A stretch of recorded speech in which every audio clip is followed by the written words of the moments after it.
Next on Worcester News Tonight, hundreds in Auburn hold a vigil to honor two men that served the community. Plus, in time for the summer weather, the Worcester Police Department gets a crash course in accident investigations.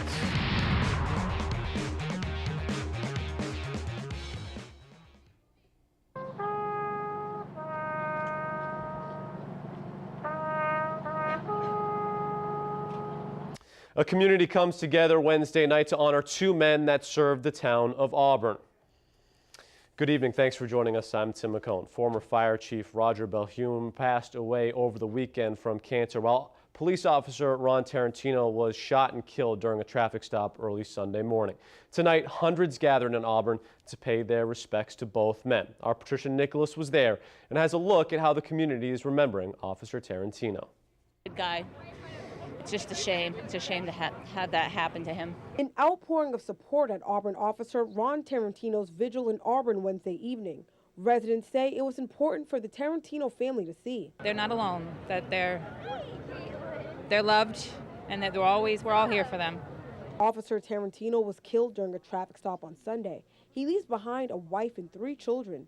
Amy Carr says she knows the family well. Great dad. I always remember him with his kids, playing with the boys, and a great, great husband. Trish never had a complaint about him in all the years I've known her. The vigil included song and a candle lighting. It also honored former Auburn Fire Chief Roger Belhume, who passed away from cancer on the same day as Tarantino. Carr says she hopes the tragic event will change the way cops are treated. They're not respected anymore, and we need to do that again. We need to bring that back and treat them as the authority that they are, and show that they do put their lives on the line, even here in a small town like this. Officer Tarantino will be laid to rest on Friday, and residents we spoke with say he'll never be forgotten. Patricia Nicholas, Worcester News Tonight. Some members of the Auburn Police Department were also in attendance tonight. They say the outpouring of support they have received from the community has been incredible.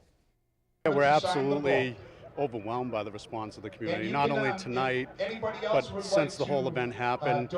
It's just been unbelievable, the amount of food and donations, and just, you know, looking over this across the street, the memorial, it's been absolutely just mind-blowing how much the community's come out and supported us, and, you know, in the wake of what happened, in light of what happened. So it's a huge tribute for Ron, you know. Meanwhile, we're learning more about the fatal encounter between Officer Tarantino and the suspect. The Auburn police chief says Jorge Zambrano fired 5 shots at Tarantino during a traffic stop. The fatal bullet hit Tarantino just between his gun belt and his bulletproof vest. Zambrano was later killed during a police standoff. Also tonight, we're getting a first look at Zambrano's past, including what a judge told him just last month when he was in court for threatening a police officer. There's no excuse for this. Don't let it happen again. Police officer wants to talk to you. You better talk to him and behave.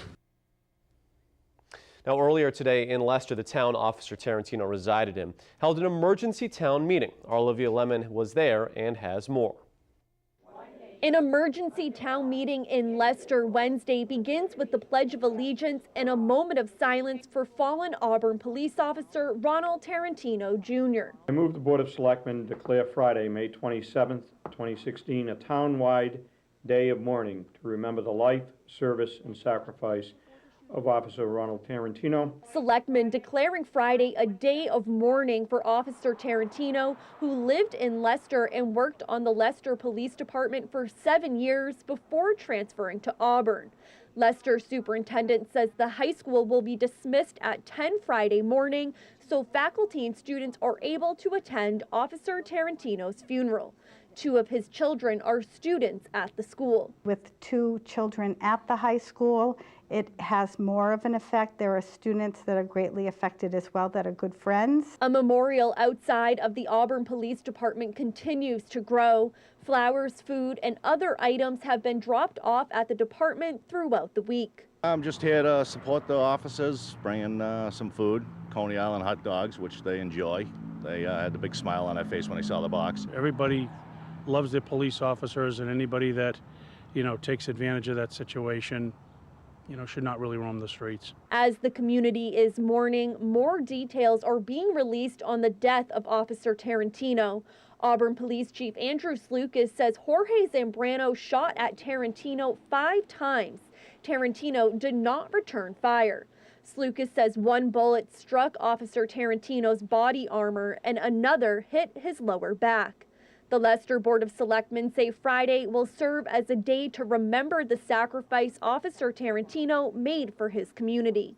He just was a very special guy, just magnanimous to a fault, always outgoing, always positive, and I think symbolized a lot of what we want public service to be. Olivia Lemon, Worcester News Tonight. Meanwhile, funeral services are being planned for former Fire Chief Roger Belhumer. He again passed away over this weekend from cancer. Our Andy Madison has a look at how he is being remembered. My mother always described him as living with Santa for 365 days a year. Amy Belhumer and Mary Johnson remember their father's sense of humor. He could always make you laugh. Always make you laugh with either whether it's a dumb dad joke or just something he comes out with. He was just a wonderful person, and he made our lives better because he was in it. To them, Roger Belhumer was Dad. In Auburn, he was the town's fire chief for more than a dozen years before retiring in 2002.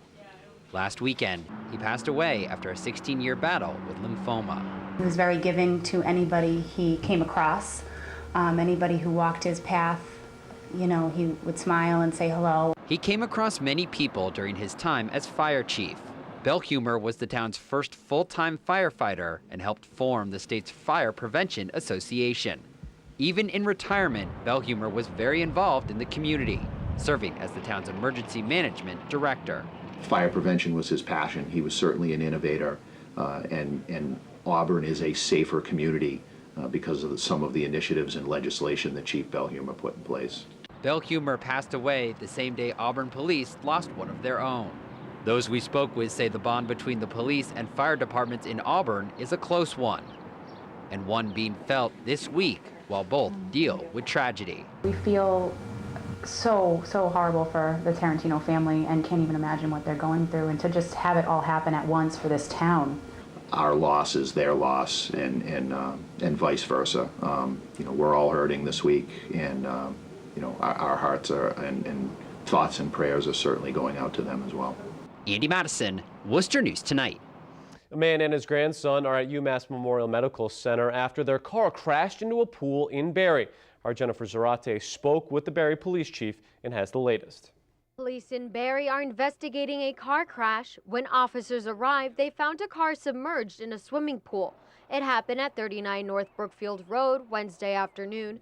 Police Chief Eric DiMitropoulos says the 65-year-old driver and the passenger, his 25-year-old grandson, were out of the car before emergency crews arrived on scene. The driver's son, which is the passenger's father, was inside the house, heard the bang, came running out, and saw them in the pool. He jumped in the pool and pulled them out of the water. DiMitropoulos says both men were conscious and alert. So it's good that they were cognizant of their surroundings. They were checking in on each other, but they were transported to UMass just to make sure that they were safe and they were okay.